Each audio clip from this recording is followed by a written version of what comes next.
Hey, how's it going? This is Chris, and I thought I'd make a little video just explaining my journey to be a car salesman. Oh, shit. I applied to about 5 different car dealerships, took their assessments, their questionnaires, and whatnot.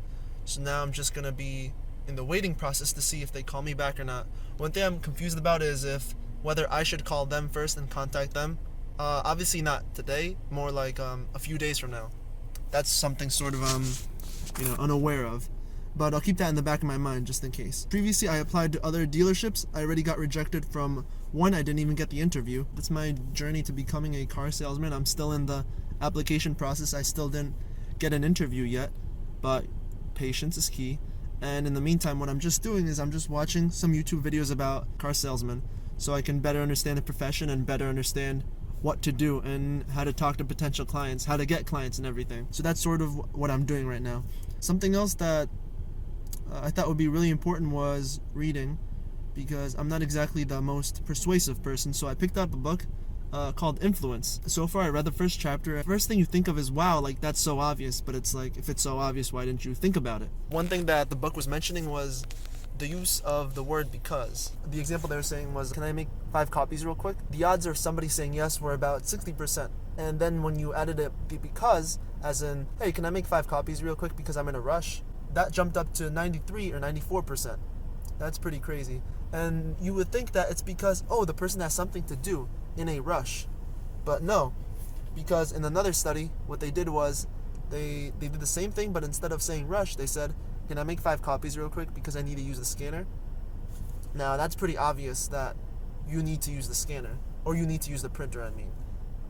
But it didn't even matter because the fact that they said because was a trigger word. I found that pretty interesting. I don't know if you'll find it interesting, but that's just something I had to say. So actually, I don't remember the other part of the chapter, so what I'll probably do is just go back and, skim through the pages and find it and then tell you guys again, because it's probably important.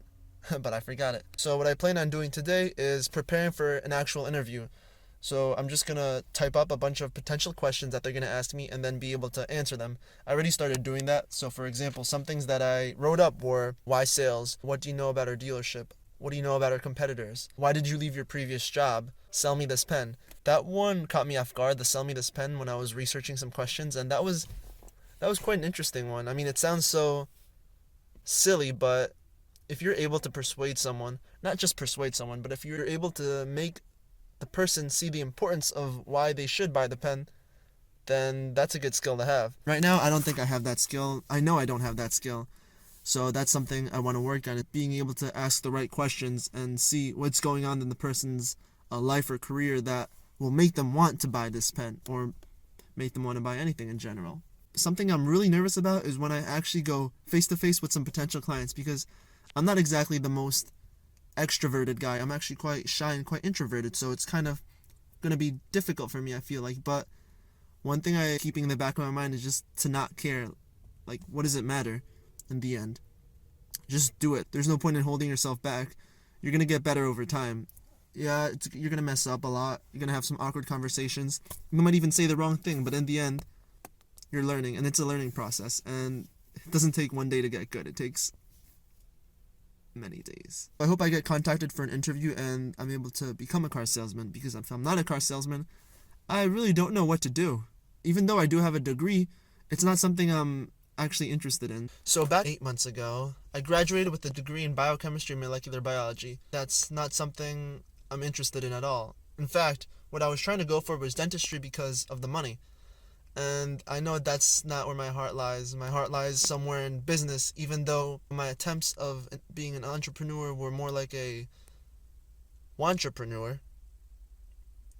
It's still the route I want to go. After I graduated, I just started applying for dental assistant jobs with not really much care in the world, because I didn't really want them, to be honest. I got one interview, but in the end, I wasn't able to get the job. They didn't offer me it, probably because of my interview. Probably because I wasn't very personable or likable, I'm guessing. But also maybe I didn't show enough interest. And it's true, I didn't have interest in it. But after that failed, I actually did try to look for a sales job before, with no success.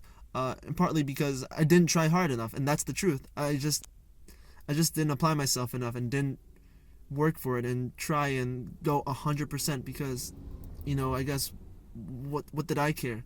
I just wanted a job, and that's what I ended up getting, just a job. I ended up being a manufacturing operator, assistant manufacturing operator, and I worked there for 3 months before I ended up quitting. Here I am 3 months later with still no job, mostly because I didn't try to get a job for quite some time, and that's on me, and I take full responsibility for that. But right now what I actually am trying to do is actually get a job, because there's no more fooling around. I'm 21, I'm gonna be 22 in the next 5 months. I can't believe I spent the last 7 months just fooling around and not doing anything productive, really, not getting a job I want, and then getting a job and then just quitting that job, and just not doing much, not doing anything productive, not doing anything that'll bring me closer to a goal I want. And I guess that's just how I was, or how I am, because I'm still working on that, just being more productive and setting more goals for myself, and actually trying and applying myself, because I'm not exactly the most motivated person. I could consider myself lazy, but I don't want that to stop me this time. No more fooling around, no more BS. But yeah, that's what I wanted to say. Anyway, thanks for watching, thanks for listening, and if you have anything to say, just leave a comment below, and I'll probably be back tomorrow. Anyway, have a good one, guys.